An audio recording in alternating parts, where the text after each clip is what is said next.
Bonjour, bienvenue dans cette nouvelle chronique du prof. Aujourd'hui, on parle de dead wobble. Pourquoi dead wobble? Parce qu'il circule toutes sortes d'idées fausses à ce sujet-là. Aujourd'hui, on fait le ménage là-dedans.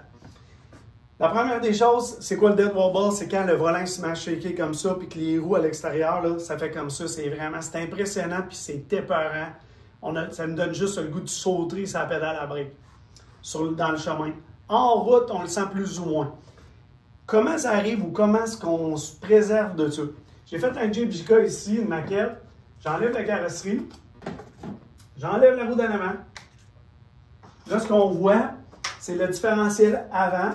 Donc, on a ici un différentiel. Ça, c'est l'essieu, le différentiel, vu de face. Ici, je l'ai vu de côté. Même chose ici. Ce qu'il faut savoir, c'est lorsque le véhicule il sort de l'usine, il y a un angle ici comme ça. Cet angle-là, ça s'appelle le caster. C'est un angle, il y a un bas joint qui est ici, puis là c'est comme si on prenait une tige qui passe en plein milieu de la botte du bas joint, là et là. Donc, cet angle-là. Normalement, lorsque votre véhicule il sort de l'usine, tous les véhicules qui sont sur la route ont autour de 5 degrés de caster. Ça peut être un petit peu plus, 5, 6, 4. Sur un Jeep JK, l'angle ici est de 4,2 degrés.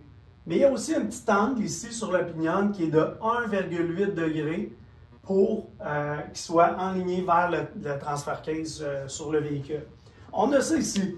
Sur votre véhicule, je l'ai placé à 6 degrés, le 4,2 degrés de compagnie avec l'angle ici.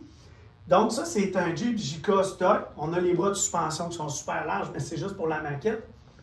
Maintenant, je vais vous montrer ce qui se passe lorsque vous levez votre véhicule. Je parle de rajouter un 4 pouces de suspension.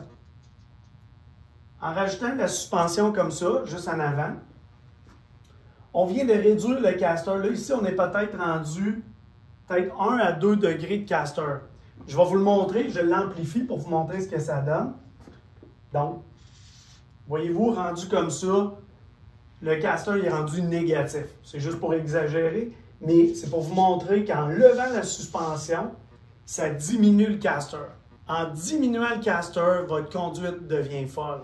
Okay? La tenue de route est compromise. Et qu'est-ce que vous faites pour régler ce problème-là?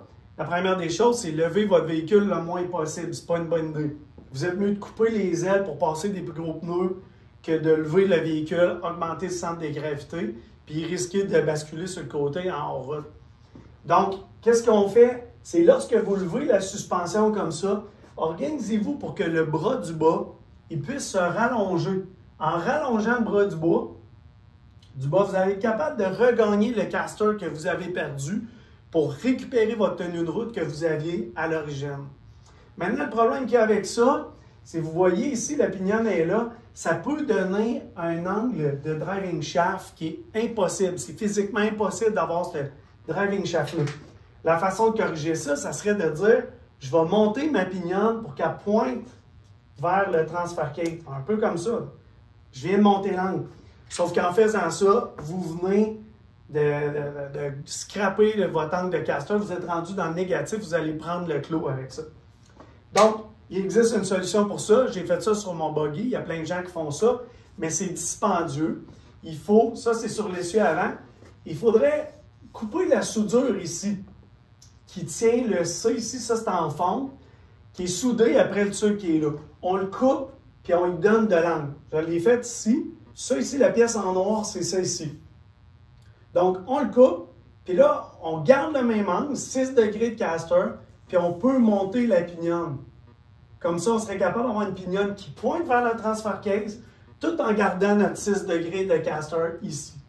Donc, ça serait la solution, mais c'est dispendieux parce qu'il faut défaire le différentiel au complet. Sortir ça de là, c'est difficile à sortir, c'est rentrer à la presse. Le tourner avec le bon angle, souder, peinturer, tout ramancher ça, puis poser ça sur le camion. C'est beaucoup, beaucoup d'ouvrage. Mais ça se fait. Sinon, le plaster, c'est de mettre un bras de suspension qui est un petit peu plus long, qui s'ajuste avec les rotules qui ont une botte, puis qui s'ajuste. Si vous ne levez pas trop votre véhicule, vous pouvez aller récupérer votre caster comme ça. Donc, c'est certain que d'avoir du lousse dans la conduite, c'est l'idée la plus communément répandue ce qui cause le dead wobble, c'est d'avoir du lousse partout. C'est certain que ça n'aide pas, mais la raison numéro 1, c'est celle-là. J'ai déjà eu sur mon véhicule du lousse un petit peu partout à la fin de la saison. Les composantes étaient lousses, mais je n'avais pas de dead wobble parce que j'avais un 6 degrés de caster. Donc, ce n'est pas un choc de conduite qui va régler votre problème, c'est vraiment d'avoir un bon angle de caster. J'espère que ma chronique vous a aidé à comprendre comment ça fonctionne et peut-être même à régler le problème sur votre véhicule. Si ça fait votre affaire, laissez-moi des commentaires ici en bas sur ce. Merci beaucoup. Ciao!